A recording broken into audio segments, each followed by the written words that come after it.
When Sarah and I moved into our new house in the country, we thought we finally found our dream home. It was everything we'd hoped for. A charming old farmhouse with plenty of space, far enough away from the hustle and bustle of the city. The previous owner had left a lot of stuff behind, but we didn't mind. We figured we'd sort through it as we went, gradually turning the place into our own. A few weeks into our move, we decided to start renovating the basement. It was musty and filled with old boxes, but we thought it had potential to become a nice workshop. That's when we found it, a trapdoor hidden under a pile of old rugs in the corner. At first, we thought it might just be an old cellar, but when we pried it open, we saw a set of stairs descending into darkness. I couldn't help but feel a thrill of excitement. This could be a hidden wine cellar or maybe even a treasure trove. I joked, but Sarah wasn't laughing. She felt uneasy about it, but my curiosity got the best of me. I grabbed a flashlight and started down the steps, the old wood creaking under my weight. Sarah reluctantly followed, muttering about how we should just leave it alone. At the bottom, we found a heavy metal door slightly ajar. It felt out of place, almost like it belonged in a high-security facility, not an old farmhouse. I pushed it open, and we stepped inside. The room was larger than I expected, with concrete walls and a low ceiling. The air was cold and stale, and as I shone my flashlight around, I realized it wasn't just one room. It was a whole series of rooms, a bunker. The first room was filled with shelves stocked with canned goods, water bottles, and medical supplies. At first, I thought it was some sort of survivalist stash, and we laughed it off, joking about the previous owner being some doomsday prepper. But as we moved further in, the mood shifted. There were stacks of old newspapers and books, all about survival and conspiracy theories. Maps covered the walls, marked with red circles around our property and the surrounding areas. As we continued to explore, we found a room filled with weapons, knives, even homemade traps. There were gas masks hanging on the walls and piles of military-grade gear. Sarah started to get really freaked out and said we should leave, but I wanted to keep going. I felt drawn to it, like there was something down there I needed to see. We came across a small room that looked like an office. On the desk were handwritten journals, dozens of them, piled up in a haphazard fashion. I picked one up and started flipping through it. The entries were disturbing, detailing the writer's belief in an impending apocalypse and their plans to survive it. As I read on, the entries became more frantic and incoherent, filled with paranoid ramblings about an enemy that was always watching, always waiting to strike. Suddenly, we heard a loud clatter behind us. We spun around, but there was nothing there, just shadows. "We need to go," Sarah whispered, her voice trembling. I nodded, finally feeling the weight of dread settle in. As we turned to leave, I noticed a hatch on the floor, hidden beneath a dusty tarp.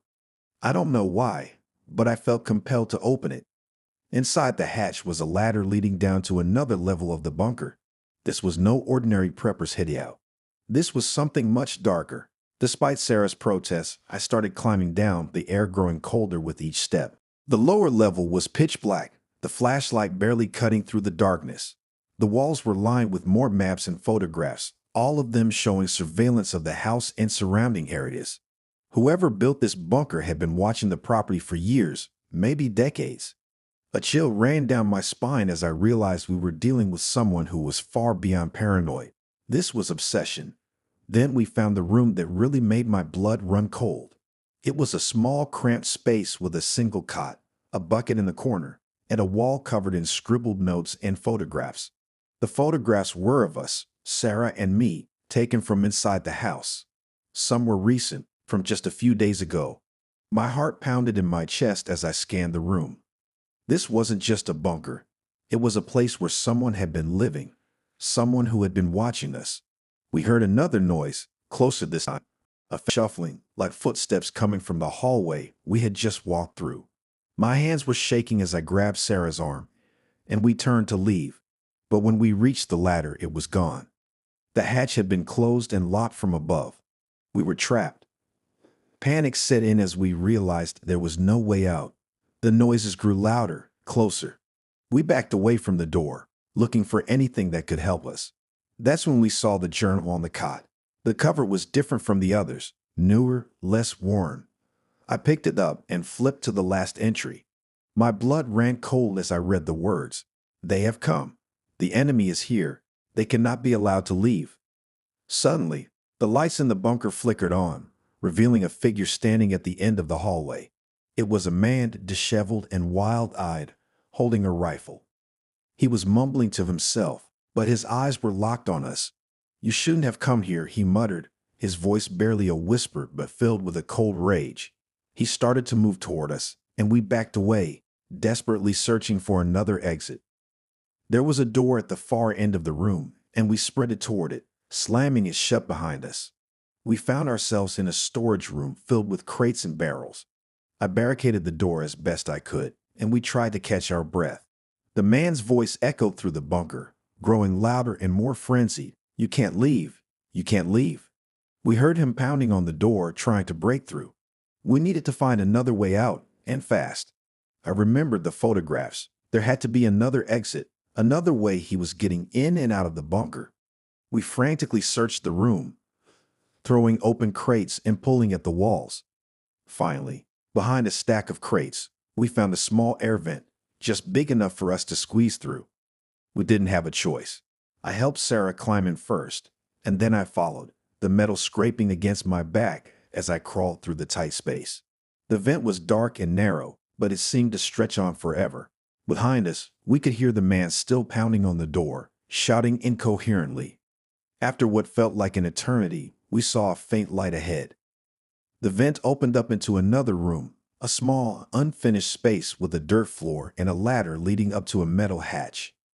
We scrambled up the ladder and pushed the hatch open, climbing out into the fresh night air. We were behind the house near the woods. We didn't stop to catch our breath.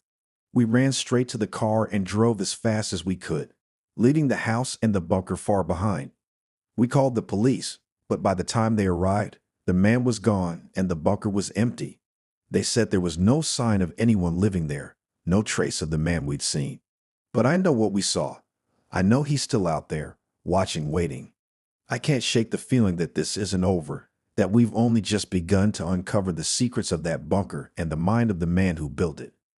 Sometimes, in the dead of night, I think I hear the sound of a rifle being cocked, or the faint whisper of a voice telling me we'll never be safe. And I wonder if maybe, just maybe, he was right. After we moved out, I tried to research more about the property. It turned out the previous owner, the one before the one who sold it to us, had been a survivalist known in the local community for his extreme views and secretive nature. He vanished years ago without a trace, and nobody knew where he went.